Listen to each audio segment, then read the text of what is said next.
into my kitchen. Today we are making a twist on a dumpling where a very good friend of mine, Rosie, over at iHeart Recipes makes her own version, which is phenomenal. So today we're going to do a dumpling. It's kind of like a homemade flour wrapper, very Korean style mandu, stuffed with some pork, some onions, garlic, ginger, the whole shebang, but we're doing it in a little bit of broth with some black vinegar, sesame seed oil with garlic, and some homemade sambo ulak. What do you do to make your own dumpling wrapper? We're going to use about 3 cups of flour and about 1 cup of hot water. Make sure that you get it nice and stirry. Your dough should be thick, and sometimes you have to knead it for quite some time. I knead mine for about 20 to 30 minutes. Today we're not going to knead it that much, and the reason that you knead it like that is because it releases the gluten and makes a really nice chewy wrapper. And then I'm going to get my hands dirty. As you can see, it's forming a nice ball. And once I know that I've got all my flour up, do a little bit of kneading. If it feels too sticky like mine does, and I just know that it's too sticky, I'm going to add just a tad bit more flour, because when it's this sticky, no matter how long you let it rest, no matter how much you knead it, it will not take on the form that you'd like. You'll know that you've had enough flour on your dumpling dough when it actually removes from your hands nicely. And as you see, this is not removing from my hands nicely yet. Okay, there we go. There you go. Layers that bad boy. Okay, a little bit of flour, but it removes from my hands nicely. Now, this is about the consistency that I want for my dumpling wrappers. Kneading is an easy technique, palm to bread, turn, twist. That's it. And from here, it's going to go into this bowl, and we're going to let it rest for about a half an hour, but we're going to work on the filling for this bad boy now. But first I'm going to wash my hands, a little yicky poo. Okay, so let's get cooking. Let's get this stuff into my bowl. And from here, I'm just going to start layering stuff on here. A little bit of sesame seed oil. We're looking at, it was about 2 tablespoons, and this is about 1 pound of ground pork. We got some soy, not too much. You don't want it too salty. Again, another 2 tablespoons. I add just a touch of this to my meat, but this is also going to be a garnish once they're done. Sweetened black vinegar, and we're looking again about another 2 tablespoons. So right now the ratio, 1 pound, 2 tablespoons of all liquid. And now we go for our garlic. Garlic, we're just going to chop up nicely. I appreciate good large chunks of garlic. That's just me. You don't have to do it this way. You can use a mincer, or you can leave them into nice little bite-sized pieces. I like my dumplings to have a little bit of like a bite to it, so I just don't taste meat. I have some vegetables going on in there. And that goes onions.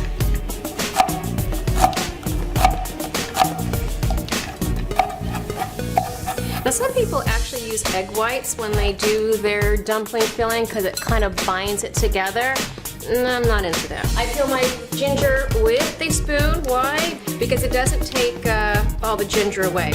You know, I have a nice ginger stick without all the pieces of ginger removed. Lots of ginger. If you notice when you eat dumplings, whether they're from China, from Japan, or from Korea, you have a very predominant flavor of ginger. I like ginger, so I use a lot of ginger too. Okay, and that's about 2 tablespoons. I like scallions. I could easily use a 1/4 cup to that ratio, but I'm not going to. Maybe 1/8 of a cup. In they go. So there we go. Nice and mixy. My dumpling dough has been rested. It's got some good sleep. We're going to take it out.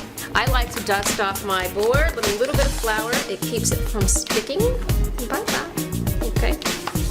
And I'll do just a couple. There we go. I'm just going to roll out 1 log because you'll see how far that actually goes. And after we get into a nice log, we're going to cut it into balls.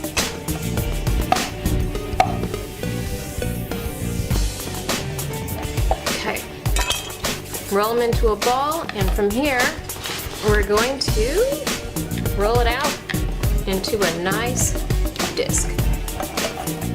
And the discs don't have to be perfect because, as you will see, my discs are surely not perfect, but our goal is not for perfection, it is for deliciousness. Now once I have these filled, I'm going to have a pot of boiling chicken stock. And you'll know that the dumplings are done. Why? Because just like in gnocchi, it's flour based and they'll kind of float to the top and they're ready to go. Okay, that's all she wrote and that's all we're going to do. I got my stuffing. You can put however much you want in here. You're the one that's eating them or serving them, so you know what's best. And fold them over. A lot of times I'll take a fork, crimp my edges. You can be fancier if you want to, but you'll see when we're done with this how nice they look, and being super fancy with how I crimp my edges really won't matter.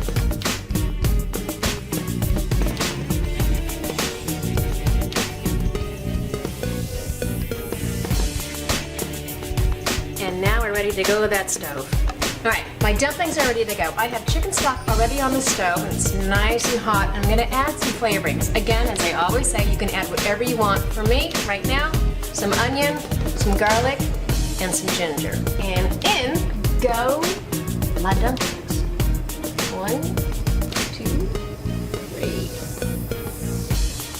3. You can use any type of stock that you want with this. For me, now, chicken stock. As I said before, the way that I know and the way that you're gonna know that these are done is the dumplings actually float to the top, kind of like gnocchi or anything else that you cook that has a flour base to it. I got my dumplings in my bowl with just a little bit of the broth. It's not really a soup, it's more like a dumpling with a little bit of a kind of a base to it.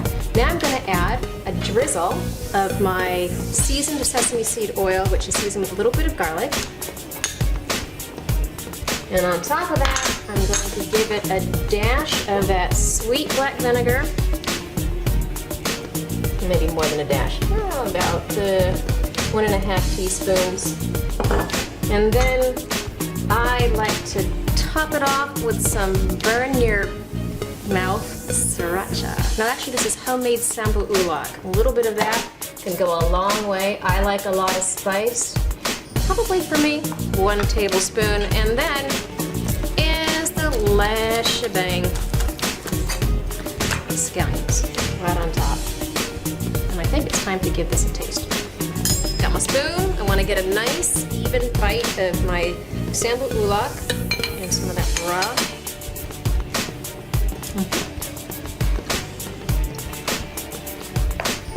First of all, my mouth is burning on fire because I took the biggest bite, the sambu ulak. The dough nice and chewy. The meat, hints of garlic, ginger, scallions, that pork, super fatty, yummy. And that chicken broth gives it a nice plus with that sweet black vinegar. This is delicious. But if you want to try something a little different, check out iHeart Recipes. Rosie makes an amazing rendition of this dumpling soup, and I'll see you